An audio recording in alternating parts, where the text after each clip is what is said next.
다니엘과 세 친구가 적진 속에 끌려갔죠. 적진 속에 끌려가서 매일매일 당하는 어려움은 무엇입니까? 정체성을 위협받는 것입니다. 그리고 그 삶과 죽음의 공포를 계속 넘나드는 그런 어려움을 겪게 되는 것입니다.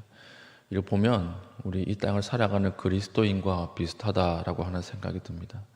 우리가 세상에 매일매일 끌려가서 거기서 가장 크게 시험당하는 것이 무엇입니까? 그리스도인의 정체성이죠. 이걸 지키지 못하게 하려고 세상 사람들은 느부갓네살처럼 우리를 계속 고립시키고 그리고 핍박을 주는데 믿음의 사람으로 살기가 참 쉽지 않습니다.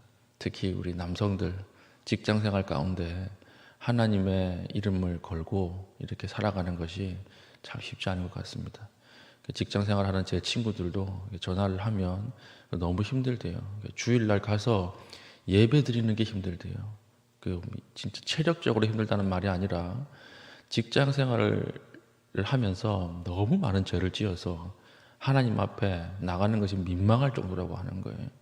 그러니까 이런 우리의 참 어려운 점이 있다라고 하는 것이고, 보면 다니엘과 세 친구들 이거 참 우리 이 시대의 그리스도인들이 비슷하다 이런 생각을 우리가 하게 되는 것입니다.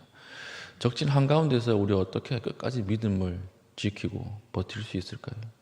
그 당시에 느부갓네살 왕이라고 하는 왕궁이라고 하는 그 우상 숭배 하나님이 없는 세상 한가운데 떨어진 다니엘과 세 친구 이 이야기를 통해서 오늘 우리가 하나님 앞에 힘을 얻고 적진 한가운데서 하나님을 찬송할 수 있게 되기를 축복합니다. 우리 세 가지 살필 텐데 어떻게 적진 한가운데서 이기고 승리하고 하나님의 은혜를 맛볼 것이냐. 첫 번째는 그럼에도 역사를 주관하시는 분은 하나님이라는 거예요. 역사를 주관하시는 분은 하나님이다. 오늘 느부갓네살 왕을 보십시오.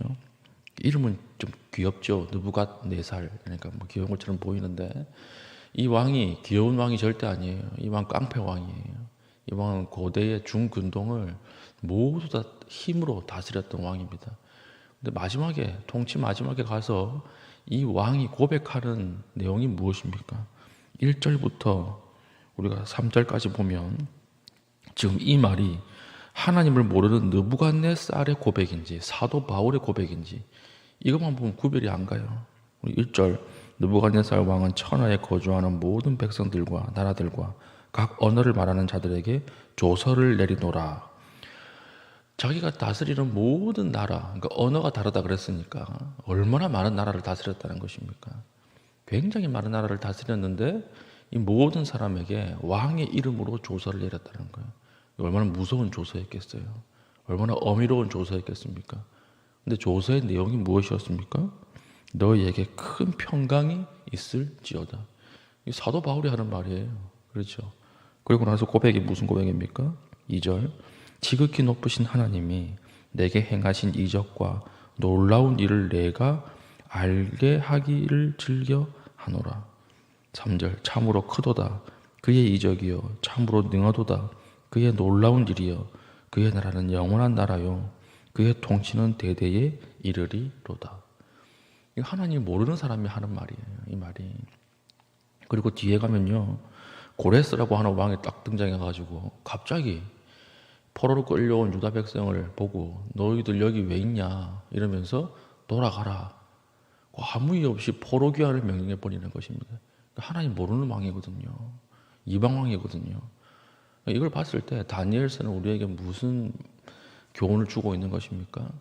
세상의 나라가 이 국가가 하나님을 알지 못하는 사람들에 의해서 통치되는 것처럼 보여도 그 뒤에는 누가 있다는 거예요? 하나님이 계시다는 거예요. 사람들이 하나님을 배반하고 하나님의 반대되는 길을 걸어가고 이런 정책들을 수행한다고 해도 그 뒤에서 모든 것을 주관하시는 분은 누구예요? 하나님이에요. 단지 믿음의 사람들, 우리들 눈에 보이지 않을 뿐이라는 거예요. 뒤에는 하나님이 계십니다. 사람의 눈은요, 보는데 한계가 있기 때문에 두 가지를 못 봅니다. 첫 번째 무엇을 못 봅니까? 너무 작은 건 못 봐요. 우리 코로나 바이러스가 눈에 보입니까? 우리 박테리아가 눈에 보입니까? 안 보이죠. 그러나 우리가 코로나 팬데믹 상황을 보면서 무엇을 체험했습니까? 눈에 보이지 않는 세계가 보이는 세계를 지배하고 점령하고 영향력을 끼친다고 하는 것을 경험했습니다. 사람의 눈은요, 너무 작으면 보이지 않아요. 하나님의 일도 너무 세미하기 때문에 자칫 보이지 않을 수 있다는 것입니다. 두 번째는 뭐가 안 보일까요? 너무 크면 안 보여요. 너무 크면 볼 수 없습니다. 박테리아가 인간의 전체 몸을 다 볼 수 있을까요? 볼 수 없죠. 인간이 우주 전체를 다 볼 수 있을까요? 볼 수 없죠. 너무 크면 볼 수 없습니다. 하나님의 일도 이와 같습니다. 하나님의 일은 어떤 부분에서 너무 미세하게 진행이 되는 것이고 어떤 부분은 너무 웅장하게 진행되기 때문에 자칫 그 안에 있는 사람이 하나님의 손을 보지 못하는 경우가 많이 있다고 하는 것입니다.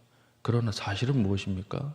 그러함에도 불구하고 하나님은 역사를 다스리고 여전히 우리를 인도해 가신다는 거예요.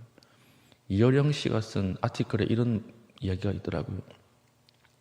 물고기, 바다에 사는 물고기가 새끼 물고기가 엄마 물고기에게 물어봤대요. 엄마, 바다라는 게 있다는데 엄마 봤어? 그러니까 그 엄마 물고기가 그래 말로만 들었지 엄마도 본 적은 없구나 이렇게 얘기를 했다는 거예요.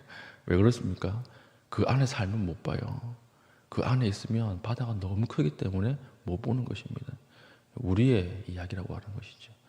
우리는 이 땅에 살아가면서 믿지 않는 사람들과 살아가고 이 세상이 여전히 불신자들에 의해서 통치되는 것처럼 보여도 그 뒤에는 누가 있는 거예요? 하나님이 계시고 하나님의 손이 있다라고 하는 것입니다.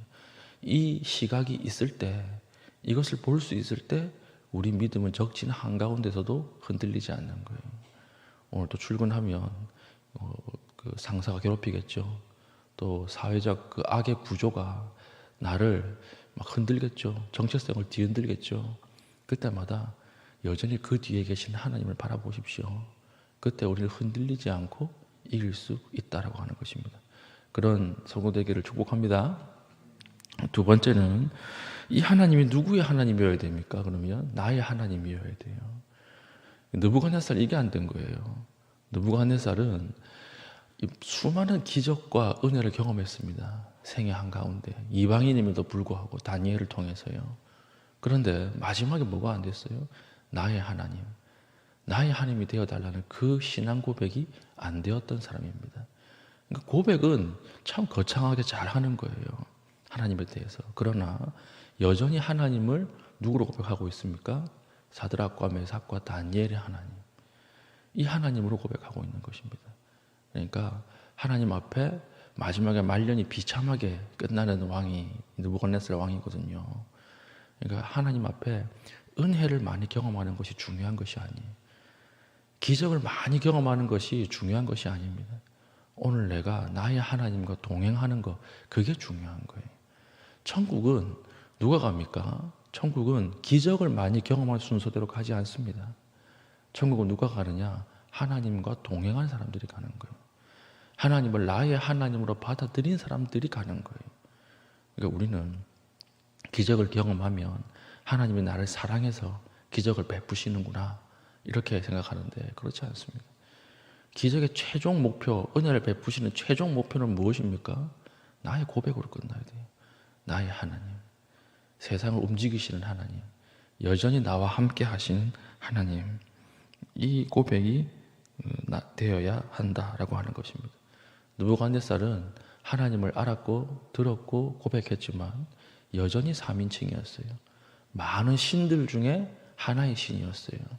그러니까 급할 때 찾는 신 중에 하나였죠. 급할 때는 하나님이 빨리 나를 도와서 나를 행복으로 바꿔주고 그러면 다시 하나님을 떠나가는 신앙. 이것이 바로 느부갓네살의 신앙이었습니다. 이 신앙으로는 못 버팁니다. 우리에게 진짜 귀중한 이 세상을 이기는 신앙은 무엇입니까? 나의 하나님. 세상을 움직이시고 악한 통치자들 뒤에서 여전히 우리를 보호하시는 하나님은 나의 하나님. 보호하시는 하나님, 인도하시는 하나님. 그 고백으로 나아올 수 있기를 바랍니다. 세 번째는 결국 찾는 사람은 다니엘이라는 거예요. 결국 찾는 사람은. 왕이 꿈을 또 꾸었습니다.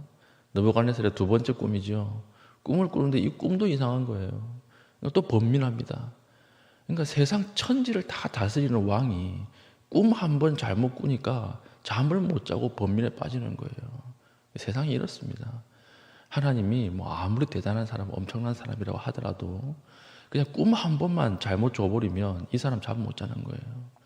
잠 못 자고 번민합니다. 꿈이 이상해요. 나무가 하나 있었어요. 너무 큰 나무였어요. 세상 끝에서도 다 보이는 나무였습니다.